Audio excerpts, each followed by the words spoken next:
From New York, Cleveland, and Columbus, and all across the World Wide Web, welcome to Delphi Sports Informed Risk-Taking. Hi, everybody. Brennan Hall alongside with you, better known as B Hall.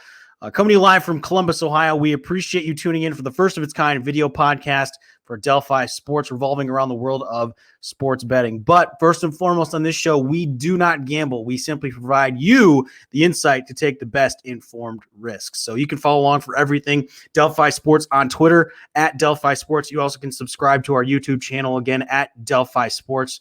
And all of our podcasts and content will be posted both on Twitter and on our YouTube channel as well for all of your informed risk sort of content, you know, regarding the MMA, NBA, NFL, MLB, and any professional sports league you can probably think of will potentially have content there as well. So, but better yet, today we'll be covering topics from the UFC 259, along with the NBA, specifically the New York Knicks, Tom Thibodeau, and also the early slate of games moving into this week. And also, last but not least, the NHL as well, with all of our risk informants. So without further ado, we'll get started introducing our informants. But first and foremost, what I'd like to do is give a specific shout out to our MMA handicapper, Liam, who predicted perfectly the co-main event in UFC 259. Let's take a look. She's won some fights by decision, but I really feel like Amanda Nunes by submission is the ticket here.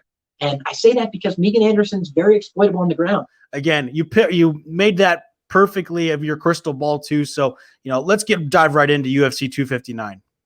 Sounds like a plan, B Hall. Thanks for having me on the show. Happy to be here. And yeah, I was very pleased with how that turned out. You know, a lot of times it's a big risk when you're taking a prop, especially a round prop. But I thought that this was a one takedown fight. When I looked at the tape going into it, I was not impressed by Megan Anderson's takedown defense. I wasn't impressed by her submission defense. And like I mentioned in that clip, it wasn't very long ago that she had been submitted in the first round by Felicia Spencer. And so I really felt that Amanda Nunes had an inside track to win this fight by submission. I placed a unit on that wager at plus 175.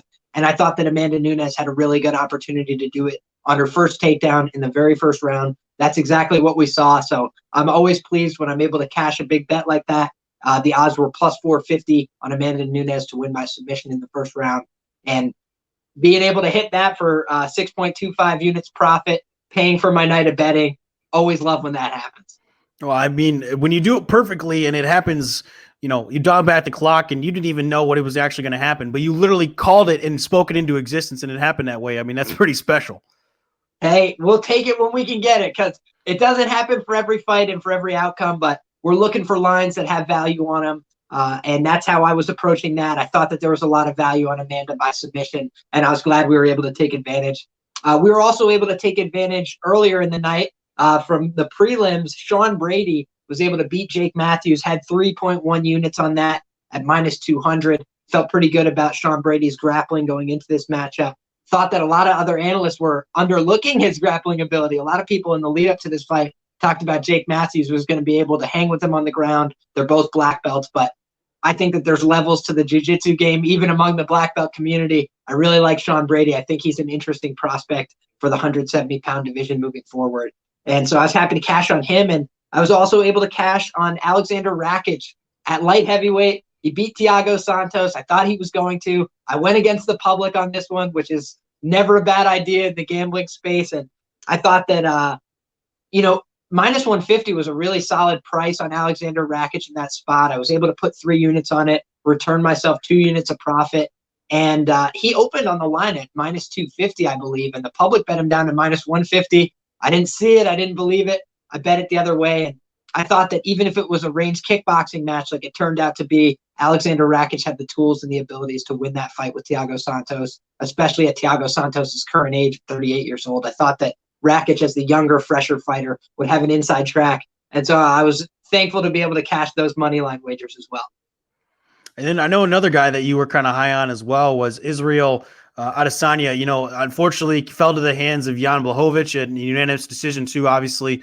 What were you thinking? Why were you so high on Israel?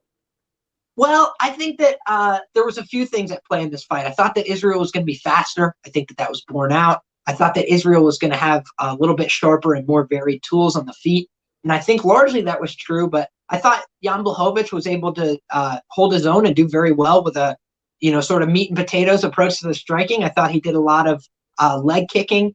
I thought that he did a very good job at boxing range with Israel. I think that Israel was a little surprised by the length of Jan Blachowicz. Israel tends to have a larger reach advantage than he had in this matchup, though he did have a reach advantage over Jan Blachowicz. So I thought that Israel wasn't going to look as small as people thought. I thought that given his larger frame than Blachowicz, that he would have a chance of keeping the fight upright and winning the striking exchanges.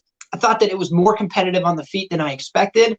And, I thought that Adesanya's cardio would hold up better. I think that that was a function of 205 pounds making a difference. And so my only regret would be that I went so hard 4 units on a big favorite when there were so many unknowns, including the weight change. But I really rate Israel Adesanya among the highest active fighters in the UFC. And I think that when he returns to 185 pounds, we're going to see just why that is. I don't think this is the last you're going to see or hear from Israel Adesanya. I think that he's the champion for a reason at 185. And I don't know that there's a contender primed right now to take that title from him. So I do think Israel's going to ride again, but it was a tough night. And I was unfortunate loss on the money line, but happy to get a couple wins across the money line and to pay for it all with that Amanda Nunes win.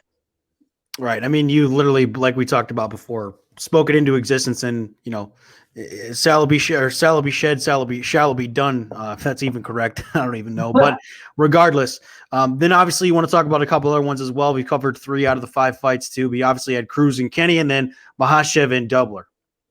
Yeah, so we talked about the Dober and Makhachev fight on there. I said that I was thinking about taking a stab on Drew Dober if he hit the plus 350 mark, and I was tempted to do it. I didn't end up doing it. I didn't track it. I took a couple untracked little stabs on Drew Dober, a couple of little prop plays, but nothing that I was confident enough to give out. I watched more tape on Makhachev, and I think that I still have questions about Makhachev on the feet versus another southpaw, but I do think that his grappling exceeded my expectations, and he's done a great job grappling in the past, but I thought that Drew Dober's wrestling instincts looked improved in his last few fights, and that he was going to have at least a more competitive outing. And honestly, he got flatlined really bad by Islam Makhachev, and Islam Makhachev looked like he earned his price on the money line there. So that was probably the wrong read for me on the Drew Dober fight, but again, I wasn't confident enough to back him there, and he was looking at a plus 350 side there.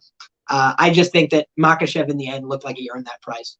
No doubt, absolutely, too. Obviously, it was a great event last night, UFC 259. Got a big one, UFC 260 at the end of the month, too. But what do we got this week, Liam?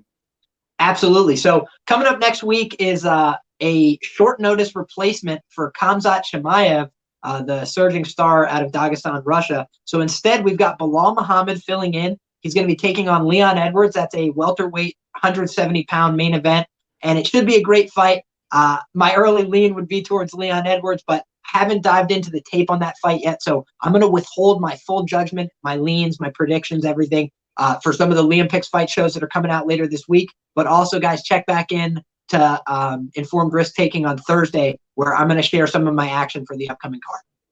All right. Well, thanks, Liam. Appreciate the time as always. So again, that's Liam with MMA Handicapper 2. Now we're going to transition quickly into the NBA and talk to the commish. At least that's what we call him. And I know he's been kind of high about the New York Knicks, and also with the early part or the first half of the season, he's had some pretty decent success too. Commish, what's up, my man? How we doing? B-Hall, how's it going? Oh, it's doing great too. Obviously, All-Star Weekend is upon us right now, and soon the second half of the NBA season will be upon us moving forward as well too. So I know you and I have spoken quite a bit about the NBA season so far, and you're really high in the New York Knicks and Tom Thibodeau too. But what's the big reason why you're so high in the Knicks right now? Look, B-Hall, let me tell you, the New York Knicks have been the most undervalued team in the NBA in the first half of the season. They're 21-16 against the spread. They're a half game out of the number 4 spot in the Eastern Conference standings right now. They would get to host the first round of the playoffs at home. They'd have home court advantage if that were to come true. They're minus 110 right now to make the postseason at a few different sports books. I would hop all over that. This is a really good team. And to your point, I'll tell you why they're a really good team. They brought Tom Thibodeau in here. Last year, the Knicks were 23rd in the NBA in defensive efficiency. They're 4th this year. Right now, they have the number 1 defense in the league in terms of opponent field goal percentage and opponent 3-point percentage. They're smothering everybody all over the court. if they do have one Achilles heel, I will admit they do foul at a pretty awful rate. They're bottom third in the NBA in terms of opponent free throws attempted.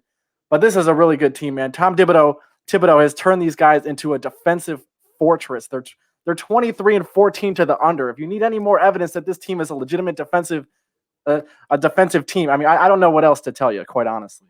Well, another guy, too, you really want to look at in terms of the Knicks' success is Julius Randle. He made his first All-Star appearance this year, and, he's averaging career highs in majority of his categories. I mean, assists per game, he's up to about 6 per game. He's averaging a double-double, 23 and 11.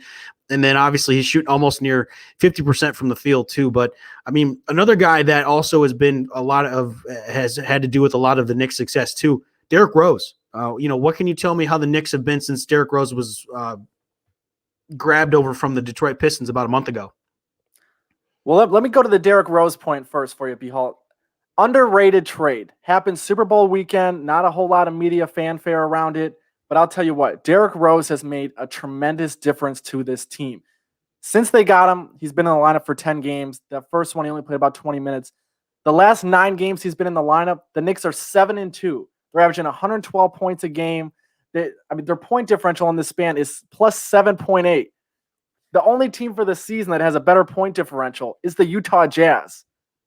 Now, I'm not going to sit here and say, I'm not going to overreact. I'm not going to say the New York Knicks are going to represent the Eastern Conference in the finals.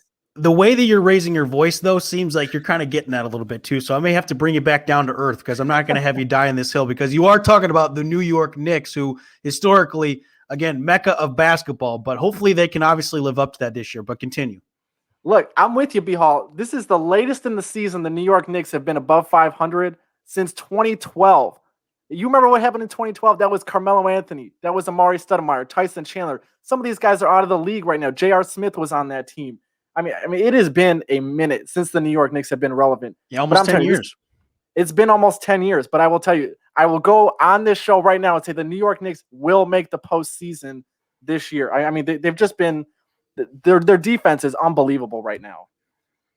Yeah, absolutely, too. I mean, even with the veteran leadership of Derrick Rose, and, Derrick Rose and Tibbs have had their run-ins before, obviously, back in Chicago and now back in Minnesota. And then, obviously, he even has Taj Gibson on his current roster right now, too. And, I know I spoke to you jokingly that potentially Joakim Noah can come out of retirement and go play for the Knicks, too. But I digress. So, obviously, talking about the Knicks, you have a lot of value in that team, too, moving forward. But now let's move on and talk about the early slate of games in this week coming up, too. Obviously, right now, they're an all-star weekend. But moving forward, they're going to pick up play about Wednesday, too. Got 2 games on the slate for you, Mavs and Spurs and Wizards and Grizzlies. Let's get into that Eastern Conference and Western Conference matchup between the Grizz and the Wiz, if anything. So, Wizards coming in 14-20, Grizzlies 500, 16-16.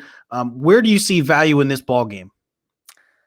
I'll be honest, B-Hall, there's not a ton of value in this game, and I'll tell you why. Washington has been playing really good basketball. They started out the season terrible, as you mentioned, their poor overall season record to this point. They're buried in the Eastern Conference standings, but I wouldn't count them out just yet. Bradley Beal, there was that whole campaign, we got to get Bradley Beal out of Washington, get him to a good team. They've been playing much better as of late. Russell Westbrook has looked not quite like prime Russell Westbrook, but he's been very good. Washington 8-3 in their last 11 games.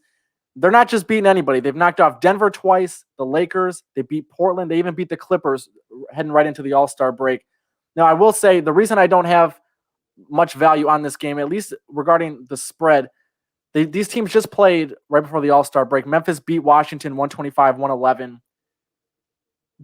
There's too much volatility right now with the Memphis Grizzlies, though. They're 7-10 over their last 17 games. They've been dealing with some injuries, some COVID stuff.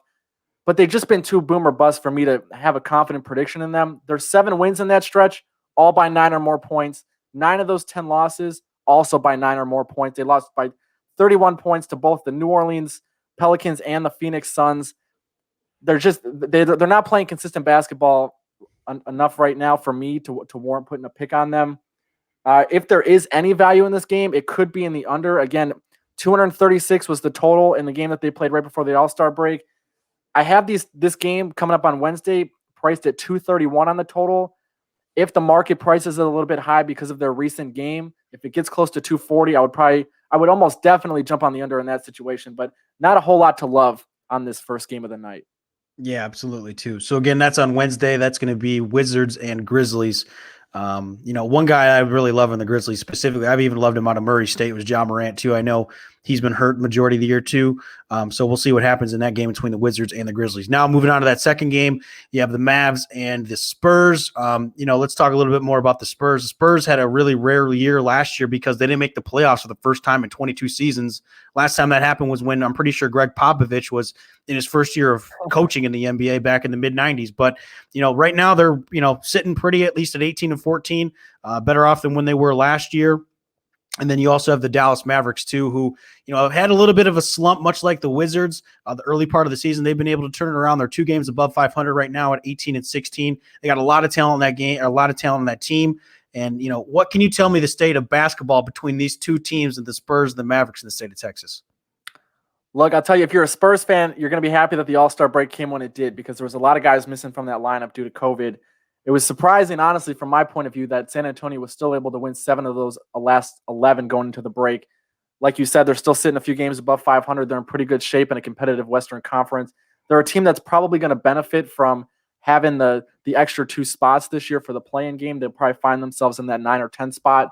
I will say, getting them back to full strength after the All-Star break, assuming all these guys are cleared from the COVID health and safety protocols, I actually like them to pull this game off at Dallas. They're probably going to open as an underdog. They did lose to Dallas 122-117 earlier in the season when these two teams faced off. In that game, though, San Antonio actually out-rebounded them. They actually outshot them from beyond the arc as well. Dallas uncharacteristically shot 90% from the free throw line. I wouldn't bet on that happening again. San Antonio missed, I think, 7 or 8 free throws in that game. So we'll see. I think San Antonio's got some strengths that Dallas is not too equipped to handle, even though Dallas – they won 10 of their 13 heading into the break, right? You look at their record right now, you think they're having a decent season. People were making fun of them pretty bad. They looked pretty awful. Luka Doncic opened as the preseason MVP, and then his team wasn't anywhere near the playoffs. They've been a little bit better as of late. Kristaps Porzingis looks like he's rounding into form a little bit. He's still shooting way too many three-pointers for my taste. Dallas as a team, they're shooting way too much from beyond the arc, and they're not making enough of them. They struggled a lot on the offensive end, I think because of that to a large extent. They scored 87 in their last game against OKC. They scored 97 against Philly. They're not even hitting 100 points in a few of these games. Their last 6 before the break, I got in my notes here, they're only averaging 106 points a game. So for this, I will say San Antonio, probably a small play if they open as an underdog.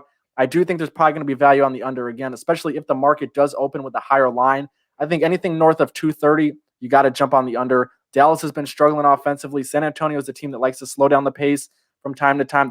They play good, not great defense, but I think they're going to be able to slow things down against a Dallas team that's been struggling. And I have this game priced at 227. So anything under 230, if it goes above 230, probably add another unit on that play. Gotcha. Okay.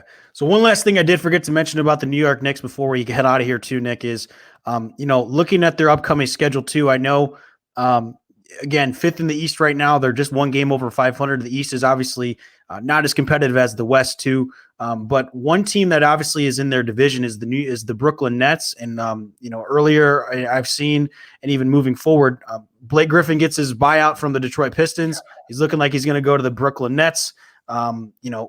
Does that change your outlook moving forward too? Because I know upcoming for the schedule for the Knicks, the Nets are on the schedule. Yeah, and I will say, just to hedge what I said a little bit earlier about the Knicks, they're going to be tested in this first week out of the break. They're at Milwaukee, they're at OKC, they're at Brooklyn, they're at Philadelphia. So you think the 3 best teams right now in the Eastern Conference standings, they're going to get all those teams on the road. The Brooklyn Nets, I don't think they're going to – Blake Griffin's not going to make a difference to this team, right? The guy was shooting 36% from the field. He's averaging 12 points a game, barely shooting 30% from a three-point. That's in 30 minutes a game with the Detroit Pistons. He couldn't cut it with the Detroit Pistons. I don't understand why people think he's going to go to the Brooklyn Nets and all of a sudden look like the Blake Griffin that was a part of Lob City with Chris Paul and DeAndre Jordan. So I don't know. I don't think it's that big of a signing. And again, it's expected signing, so we'll see if it happens. But all signs do indicate that way. I don't think it's going to change things too much for Brooklyn. I think Brooklyn would benefit from adding someone that's a little bit younger, a little bit stronger on the offensive or the defensive glass. Rebounding is really, I think, that one last piece that Brooklyn's going to need if they want to contend this season. Commish, you understand again that the New York Knicks you're talking about here too. Okay, I'm going to keep obviously Julius Randle, man. Nobody wants to put him into the star category right now. But like you said, career highs in points, rebounds, assists, steals. He's shooting over 40% from 3. B Hall. This is not the Julius Randle that was playing with the Los Angeles Lakers that couldn't make a shot outside the paint. This man is for real. They got a good player in RJ Barrett. They got a great head coach right now in Tom Thibodeau. Derrick Rose he's been a difference maker for them. They're going to get him back healthy from COVID coming into the second half of the season. This is a team I like a lot. If I'm wrong, I'm wrong, and you can come on the show and tell me that I was wrong. But I like this team a lot. All right. Well, as long as you know that too, but this is why we call you the commish too. And this has been a great amount of time we spent together, commish. So again, we'll talk to you here soon, and we'll see how we do moving forward too. All right. So thanks for the time as always. Appreciate it, B-Hall. All right. So again, 2 down, 1 more to go. 1 with Liam, 1 with the commish. And last but not least, we do bring in now is Justin, our NHL handicapper. Justin, what's going on, my man? How we doing? B-Hall, we're doing all right. I wish I was in Florida right now. I was down there last week, but back up here in the cold weather in Cleveland. But hey, I don't mind the cold if we're talking about hockey. Listen, you may want to move. I know you're coming from Cleveland right now, but moving forward, if you want to move down to Columbus this week, 60s, my guy, 60-degree weather and some sun, a little bit of rain. So I don't know about Cleveland. I know, I grew up there. 23 years of my life that I spent, obviously a little chillier by the lake with the breeze right off the lake too. But again, if you potentially want to get a little bit warmer, but not tropical like Florida, Columbus might be a spot too for you. But anyway, I might have to take you up on that offer. One thing that's not too hot right now in Columbus, the Blue Jackets. Yeah, that's not dry. Yeah, brings us to our good point too. So, a couple teams obviously that are fumbling right now that, we've talked about a little bit previously is the 2 teams in the Dallas Stars and the Columbus Blue Jackets. Let's talk about the, local Columbus Blue Jackets, at least locally for me, a little bit, not as local for you, but right now 10, 11, and 5, they just lost to the Dallas Stars and the shutout 5-0. Just ever since they've made that trade with Patrick Laine, Jack Roslovic, and Pierre-Luc Dubois with the Winnipeg Jets, seems like they just have been consistently inconsistent, and they really shouldn't just based off the talent. But they sit right now at 25 points. Not really sure what's going to lie ahead. The road only gets tougher for them. No, and I totally agree. You look at the Blue Jackets coming in this year, and the Blue Jackets have always kind of been an underdog team. There's been kind of the stigma that, they don't belong here. They can't perform here. Obviously, 2 years ago, beat the Lightning, swept them, mind you, first round of the playoffs. Yep. And then last year, severely underdogs, I would say, going into that bubble after the restart of the season against the Toronto Maple Leafs, who's another team we'll get to here in a little bit. But I like when they play with the underdog style. However, though, I don't know what the issue is surrounding them this year. It's tough for me to digest. In terms of my handicapping, I've been on the Blue Jackets a lot this year, but it seems like I can't find a good rhythm with them. It's 1 game on, 1 game off, but now it doesn't seem to be 1 game on. It seems to be 2 games off, 1 game on, which that's not a recipe for success. And all credit to John Tortorella, great head coach. Obviously, I know they've had some change and shift up. Pierre-Luc Dubois, obviously now traded, moved on to the Winnipeg Jets. Bring in Patrick Laine and Jack Roslovic, the hometown boy, which Roslovic, nobody talked about him in that trade. I don't understand it. A great 2-way player. I really thought he'd be well for Tortorella's system. However, though, Laine, he has produced, but for me, the issue resides more so on the back end. You look at Jonas Korpisalo and Elvis Merzlikins. Merzlikins obviously deal with some injuries this year, but Korpisalo was very inconsistent, I'd say, at the beginning of this season, gotten a little more consistent as it's gone on, but back down to the inconsistency now. And it's a little hard to hold down the net for him when you just have one guy going in, and with Merzlikins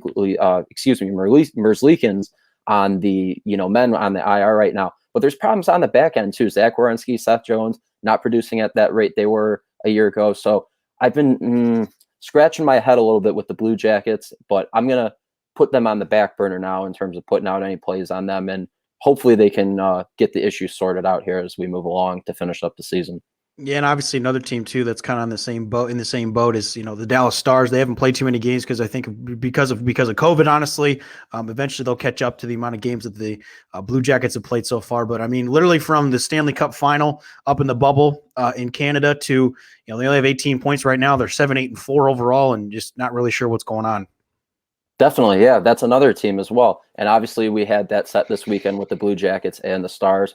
Split Dallas, like you mentioned, with the 5-0 shutout on Saturday afternoon of the Blue Jackets. But Dallas, I that's another team I really just can't understand. The talent is there. I think goaltending, once again, has been an issue for them. Antoine Boudobin, phenomenal throughout the postseason. Young goaltender I really liked out of Boston University, Jake Ettinger, He's come in, rookie this year. I think he's provided a little bit of stability for them, but Tyler Seguin, I think, is a key missing piece. And I know there was some harping on Tyler Seguin last year in the bubble, especially during the Stanley Cup playoffs. He's not producing at the rate that he once was. He's supposed to be that premier winger and even guy on the power play for them to provide that, kind of boost. But he's obviously been out with injury. Jamie Benn, their captain, he's really stepped up. I think he's done a good job. And if the team's going to work through the issues, I think it's going to start with Ben. Rupe Hintz is also a nice addition. And then also on the back end, you have to obviously talk about Miro Heiskanen, the young defenseman, just a superb talent out of Finland. But he's ran into some issues too this year, not producing at the point rate that he has been expected to. So I hope Dallas, and I think Dallas more so than Columbus, will be able to work out of their issues. But that's another team I'd be very weary of going forward. And hopefully we can get some more consistency with them moving forward and a little bit better value on the money line with them. Right. Absolutely. So let's change gears, from not so great teams to some great teams too. We again talked about previously about, the Toronto Maple Leafs. They've got 34 points right now. They're looking pretty nifty, 18-6-2. They're 7-3 in their last 10. And then a team that they're going to come up and face this week, who is very much on the same level as them, Winnipeg Jets. 15-8-1 as well. I know this game is one I had circled. I have to believe you also had it more, probably double circled, if anything, on your calendar.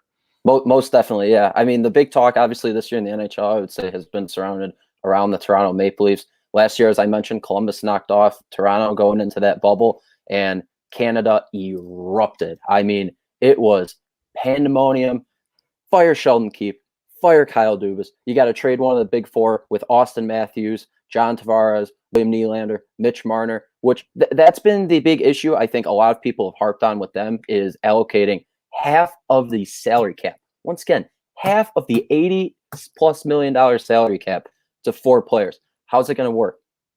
They go in this year, they keep all four, but I take my cap off to Kyle Dubas there. Just a phenomenal job with getting key pieces. Joe Thornton, Wayne Simmons went down with injury. He's been phenomenal, though. As you mentioned, top in the league right now, 38 points for the Toronto Maple Leafs, and they only look to be getting better.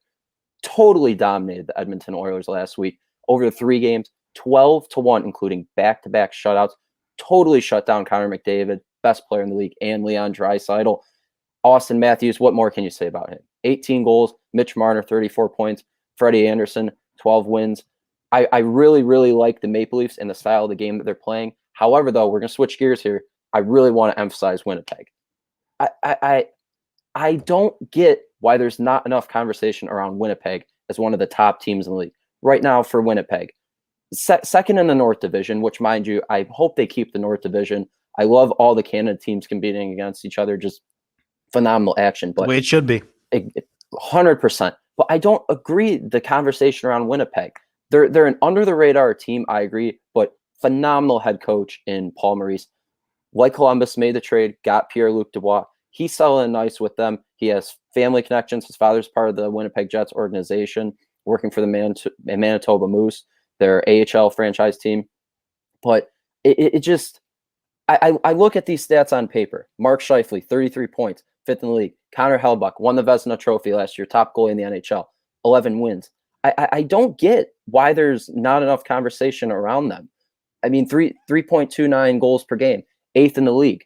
No, that's not on the level that Toronto's at, 3.46, goals per game, 2nd in the league. Not far off there, obviously, but I really like the way Winnipeg's played. I think it started from the back end. Connor Hellebuyck, Neil Pionk, their defenseman they acquired 2 years ago from the New York Rangers. New York got Jacob Trouba, who was a longtime staple on that blue line in Winnipeg. And Pionk, I think, arguably has been the winner in that trade for them. Just a great piece on the back end. Paul Maurice has them competing at a great level. And up front, Kyle Connor, Mark Scheifele, Pierre-Luc Dubois, and Andrew Kopp's another really great player of mine. Great two-way player. I think there's good stability and good form in them. And I really think this matchup this week that they have with that 3-game set against Toronto in Toronto could be a big, big, big talking point for them moving forward and get them some traction momentum that I think is going to propel them for what I believe to be a deep playoff run. Right. So obviously that series will drop off this week starting Tuesday up in the great great country of Canada too. So, running out of time here, Justin, but last but not least, one thing I wanted to talk to you about and touch on was, team of the week that you're really high on right now too, in terms of like not getting as much value as they probably should. Who do you have? Well, we're going to go out west instead of being up in Canada. We got to give America some recognition here. There We're we going to do. go to Las Vegas, gambling capital of the world, Vegas Golden Knights. What more can I say about them? 33 points, first in the West. They have two really good sets this weekend. They got obviously Monday and Wednesday at Minnesota, and then Friday and Saturday back-to-back night at St. Louis. I predict for Vegas coming out of this week, I predict 3-1, potentially 4-0. I think there's a lot of familiarity there with them recently playing Minnesota. Got a great come from behind 5-4 victory last week over them. And going back, I'm a defensive appreciator. I believe I can appreciate good defense, especially good goaltending. Marc-Andre Fleury. They were talking about trading him. Trading him. Obviously acquired Robin Lehner last year at the trade deadline. 5-year, $25 million extension for him. He's on the mend right now. Marc-Andre Fleury, this is a statement for him. 1.6 goals against average. That is number one in the NHL. And obviously up front, you move up front, you got Mark Stone. You got great depth there on the forwards and on the back end, signing Alex Pietrangelo, the big staple for them in free agency. I like Vegas, and I think there's great value for them this week on the money line. They'll probably come in, I would say, around 115 to 135 range, but I am dropping a hammer on Vegas this week and really hope that they can provide some good winners and consistency here for our bettors moving forward this week. All right. Well, sounds good, Justin. Well said, my friend. And I do have to add too, Marc-Andre Fleury, pro. I also have to believe behind closed doors in the locker room is probably kind of a glue guy. And just again, probably being that veteran presence in that locker room probably adds a lot to the success that the Vegas Knights are having so far this year too. So Justin, appreciate the time as always, my friend. Obviously we'll talk more NHL, but I know you do have like some PGA, some professional golf. So we will talk about that later this week. So I know Players Championship is coming up here soon. It's already March. So hopefully we'll be able to get a couple more events here soon, obviously with the nicer weather moving forward and, throughout the country as well, and getting them, back over from down south, and whether it was Phoenix, California, or even down in Florida, potentially getting a couple more, the upper 48, I should say, if you will. But we'll go from there too. So Justin, appreciate the time. We'll talk to you again soon, my friend. Awesome, B. Hall. Great as always. All right. Again, that's Justin, our handicapper for the NHL and soon to be Professional Golf Association as well moving forward. But that's all the time we have for tonight's show. Thank you again for tuning in here for Delphi Sports. If you want to double check again, every show comes out Monday at 9 a.m. along with Thursday for informed risk taking. Again, Delphi Sports. Want to obviously drive that home again, 9 a.m. Monday mornings and Thursday mornings. And then Liam Picks Fights. He's got his own show on Fridays at 6 p.m. So tune in for that as well. If you missed anything, go ahead and head to our YouTube page at Delphi Sports and hit subscribe button. It's where all of our content will be posted for video podcasts, and Liam Picks Fights videos will also be posted there as well. And last but not least, make sure to head over to Twitter and give us a follow on Delphi Sports IRT or Delphi Sports as well. And then also Liam Picks Fights. But for everybody here at Delphi Sports, for Justin, for the commish, and for Liam, I'm Brennan Hall, better known as B Hall, saying so long and thanks for tuning in for the first episode for Delphi Sports. We'll talk to you soon again, folks.